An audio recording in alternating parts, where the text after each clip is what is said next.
Jesus is Lord. And he was such a nice Jewish boy. Jesus changed my life. And he's still in the life-changing business. As Paul said, the love of Christ compels me. You know, Randy, I think most people don't realize how much darkness there is in the world. It can't be just coming to church and getting pumped up with the faith. You and I are all going to have something of faith in us. Jesus died to save sinners, and you are a sinner. The following program was filmed live at Abundant Life Assembly of God in Grand Prairie, Texas, at their monthly CrossTalk service. I would like to teach you a little tonight about Hanukkah, or as some people would say, Hanukkah. And you see here a menorah. It's a Hanukkah menorah, which is also known as a Chanukiah.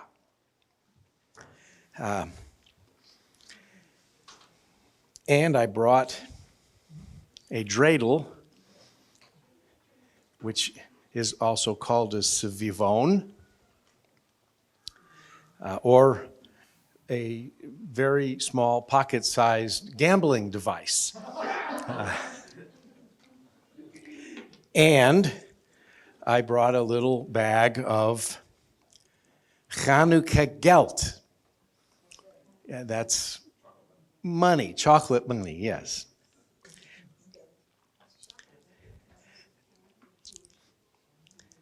Now,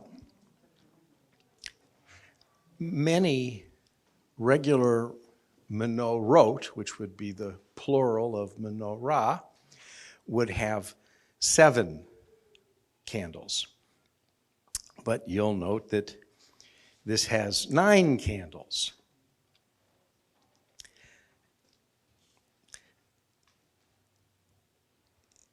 And there's a reason. It's not a regular menorah. It's a Hanukkah menorah. And this is the Festival of Lights. It's also known as the Festival of Rededication or Dedication. So I'm going to chant the prayers that we, as Jewish people, chant on Hanukkah.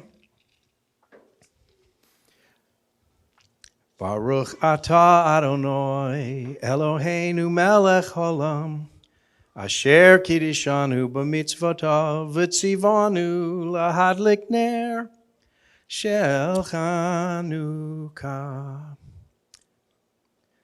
Baruch atah Adonai Eloheinu melech haolam she'asa nisim lavoseinu bayamim hahem Azman hazeh.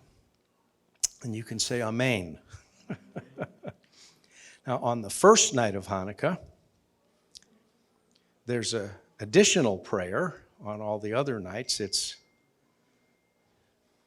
not spoken, but just so you know what it is, I will recite it for you. And it's a fairly well-known Jewish prayer. It's the Shehecheyanu. It's Baruch atah Adonai Eloheinu melech haolam shehecheyanu v'kiyimanu v'higiyanu lazman hazeh. That's a prayer that it's basically saying, blessed art thou, Lord our God, King of the universe, who brought us to this moment, to this season, to this time. And some of you came to Israel with us when we first see Jerusalem. We say that prayer. And there's different times during the year, different life cycle things that would cause one to say that prayer. But I think it's always good to give thanks, specifically to give thanks for bringing us to the moment, because we're not pushing up daisies and we're experiencing something that's blessed, that's maybe new.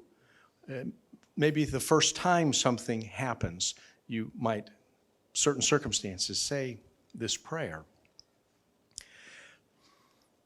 Of course, the real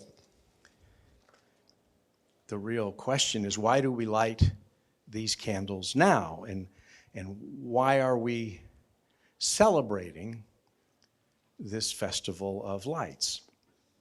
And what about the little gambling device? It's a top. It's a little spinning top, okay? And it's four-sided.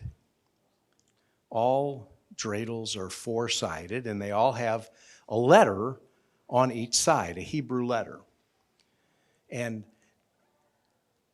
in a way, it's a didactic device, a teaching tool to help children understand what we're celebrating. And so the four letters are, it's a nun, a gimel, a hey, and a shin. Okay, those are Hebrew letters, and it stands for four Hebrew words: Nes, Gadol, Haya, Sham. And that means a great miracle happened there. So when a Jewish child spins the dreidel and it lands on a letter, it's representing one of the four words: a great miracle happened there. Now, I'll point out that in Israel, a dreidel would be different, because we wouldn't say in Israel it happened there, we'd say it happened here. So it's slightly different. But the point is that we want to remember this great event that we celebrate. And the children, our grandkids will come over, and when our kids were little, they used to do it. The grandkids come over, and they all get a pile of little chocolate coins, Hanukkah gelt, and they gamble with it. I mean, in a sense, that's what they're doing. Everybody kind of antes up, and each person will spin the dreidel. And depending on what it lands on, if it lands on a gimel, they get it all. And that means everybody's got to ante up again. And if it lands on a hay, they get half. And if it lands on a nun, they don't get anything. But if it lands on the shin, they got to ante up another one, the person who spun. And it's, again, a tool to help them remember what we're talking about, why we light these candles. And I haven't told you why we light the candles. And so, since I'm supposed to be teaching, I will now tell you why we light the candles. Because we're remembering that a great miracle happened there. And what, pray tell, was this miracle? Well, it goes back to the rededication of the temple. And the tradition is that when the temple was rededicated, it had been made impure previously, and I'll explain that. But the temple was not kosher, okay? It was not sanctified, and it needed to be rededicated. And in that process, they had to light. It wouldn't have been candles, it would have been a menorah with olive oil, and they needed consecrated oil, and they only had enough oil for one night. But miraculously, goes the tradition, the oil lasted the full 8 nights, and the temple was rededicated, and we remember this great miracle that happened, that the oil did not burn out. It lasted for the full 8 days. Check out the all-new IBN television. Follow the move by tuning in as we partner with ministries like Greg Laurie and Harvest America. Serving our audience 24 hours a day, IBN broadcasts on 52 television stations around the country and on popular streaming apps like Roku, Apple TV, Android, and many others. with one purpose: to share the move of our living God with the dying world on a daily basis. IBN Television. During the Festival of Lights, on the first night, we light one candle and we add a candle each night so that during the 8 nights, all 8 are lit. But there's 9 candles. What's the purpose of the 9th candle? Well, that would be the one that's a little bit elevated, if you can see, and that's for what is called the shamas. And the shamas is the servant candle. Now, you might ask, well, there's only 8 nights. The miracle allegedly only lasted 8 nights, but they've got 9 candles, and what is this shamas, this servant candle? Well, it's really fascinating. And the concept of the shamas, I think, is well worth repeating. Because the servant candle has one purpose. And I hope you may have noticed that I lit this candle, and then all the other candles were lit with the shamas. The servant candle is what I used to light the other candles. Why would that be? I think it's a very beautiful tradition, because if you're in a dark room and you light a candle, all of a sudden you can see. The purposes of these 8 candles is to remember this miracle that the tradition presents to the Jewish people. And in so doing, we're honoring the greatness, the goodness, the magnificence, the power of God. And so we want the candles for the menorah on the celebration of this Festival of Lights to honor God. So if we used one of these candles for something other, really it's kind of all of a sudden multitasking. And we don't want the light of these candles to be our light in the room so we can see. It's to honor God. The shamas, the servant candle, we light that, and that's okay. If you're in the dark room, you've lit the shamas and you can see with it. Okay, it's just the shamas. It can multitask in that way. And we use that to light the other candles, so those candles serve only one purpose: to honor God and to remind us of what God has done.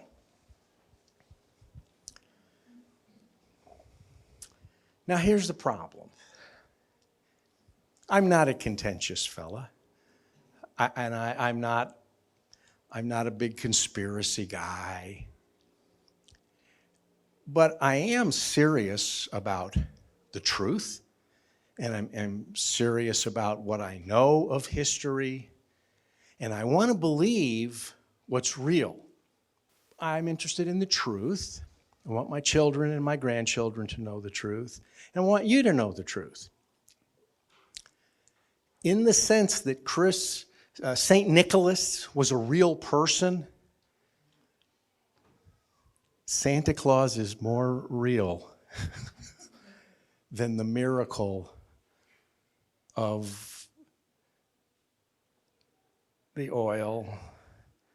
And I'm sorry to say that, because it's such a great tradition, and it means so much to my people. It's like the #1 holiday. We love Hanukkah. It's like really fun. But there's no historical evidence for this miracle of the lights. Now, having said that, so that no one misconstrues what I'm telling you, Hanukkah is one of the best documented, most historically known and recognized festivals within Judaism. There's no question that the story of Hanukkah is real. It's just the miracle of the lights that is a later addition, and I think it was added with an agenda. Check out the all-new IBN television. Follow the move by tuning in as we partner with ministries like Greg Laurie and Harvest America. Serving our audience 24 hours a day, IBN broadcasts on 52 television stations around the country and on popular streaming apps like Roku, Apple TV, Android, and many others. With one purpose, to share the move of our living God with the dying world on a daily basis. IBN Television. The temple had to be cleansed. Why did the temple have to be cleansed? It really did. It really did, and it goes back to the time of Alexander the Great, okay? Just shortly after his death. After Alexander, this great Greek ruler, he conquered most of the known world, including the Middle East. When he died, he divided his kingdom. His kingdom was divided into 4 kingdoms. 4 of his generals essentially took over what he had conquered. And one of them was in charge of the Seleucid dynasty, the kind of like Greek Syria area. And Antiochus Epiphanes was the head guy. He was not a nice man. And he controlled Israel. And so in approximately 167, I think, BC, thereabouts, there was this tragedy that occurred in Israel, and it was horrifying. The Jewish people were being forbidden from worshiping God as they were commanded to. Literally, Jewish mothers were being killed if they circumcised their sons. And circumcision was a requirement within Judaism. It was the sign of the covenant with God. They were trying to make the area where the Jews lived less Jewish and more Greek. They were trying to change the culture. They were trying to change the religion. They were trying to change the very core of the Jewish people. And this was a horrifying thing. It was an invasion, and they were attempting to totally alter how the people of God lived, and in fact remove them from being the people of God. That's what it came down to. And a point came where these very wicked invaders forced the sacrifice of a pig, which is a very unclean animal in Jewish tradition and in biblical terms. It's an unclean animal. And they forced the sacrifice of a pig on the altar. This was about as bad as it could get. And what literally happened was they forced a Jewish man to make the sacrifice. And there was this guy named Mattathias Maccabee. Mattathias Maccabee saw this, and he was like John Wayne, okay? And you can about picture the Duke. Well, that tears it, Pilgrim. And Mattathias Maccabee killed the Jew who sacrificed the pig, and a revolt broke out. He had 5 sons. There was a revolution. These freedom fighters succeeded in this guerrilla warfare, and they drove out this amazing army. And because of the Maccabees, Israel had independence. And it was the first time in a long time that there was any real independence and freedom. There was an independent, free land of Israel for the Jewish people. And it was a great, great victory. After the victory was done, and that's probably about 164 BC. After the victory was done, they had to go to the temple and purify it, which they did, so that they could re-engage in what the Jewish people were supposed to do. And they did. It was a very successful time in Jewish history. A great, great victory. And we thank God for this incredible victory. Some hundreds of years later, the tradition of these candles, lighting candles, came into play. And some scholars believe, and I believe, that the reason for this is, in 164 BC, we had an incredible victory, and freedom, independence was won. There was a lot of bloodshed, but there was success. The next time there was a really big kind of nationalistic push against invaders, it was about 70 AD, when Rome destroyed so much of Israel. And it was a devastating time. And this is known in history without any question that we got beat bad, and one would have thought that was the last time something like that would happen, but it wasn't. In the 130s, there was another Jewish revolt. This time, supported by the main rabbis, and they even had their own Messiah that they kind of tapped and followed. And it failed again, and it was another horrifying defeat. Kind of a scorched earth sort of thing once again. So it was very bad for the Jewish people. So after a little more time went by, I think the rabbis, we'd lost our temple already. We'd really lost any kind of sovereignty that we had.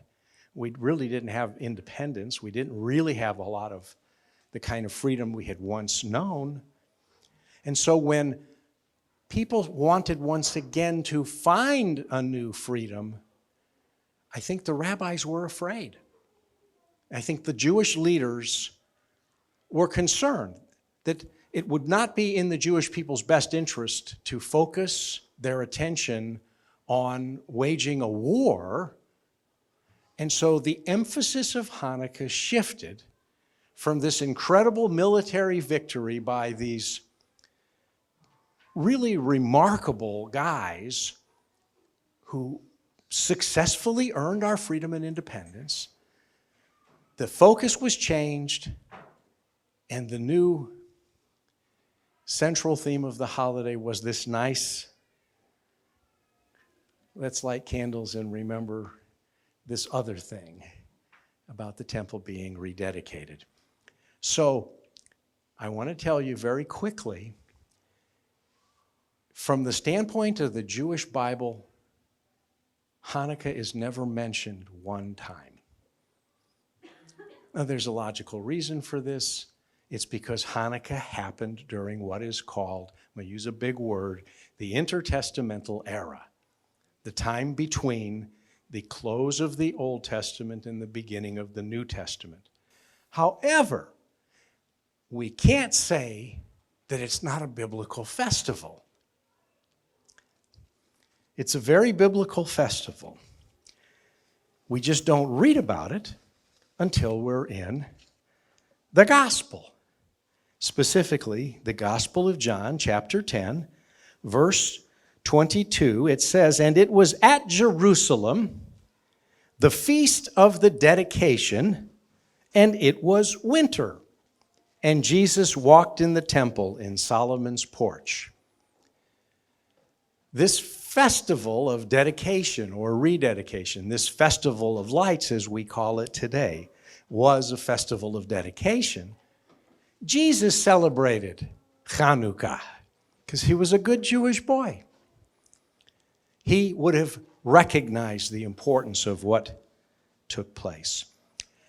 And I'm going to just read you a couple of other verses, and then I'm going to close and ask Pastor to come and pray. I believe in miracles. I believe in a God who loves us, who cares for us, who's involved in our lives, who hears our petitions. And I believe in this festival of light. But I think that I want to read what it says in John chapter 8. These words in my Bible are in red, which means they're the words of Jesus. He said, "I am the light of the world. He that followeth me shall not walk in darkness, but shall have the light of life." In the later part of that chapter, he said, "Verily, verily, I say unto you, before Abraham was, I am."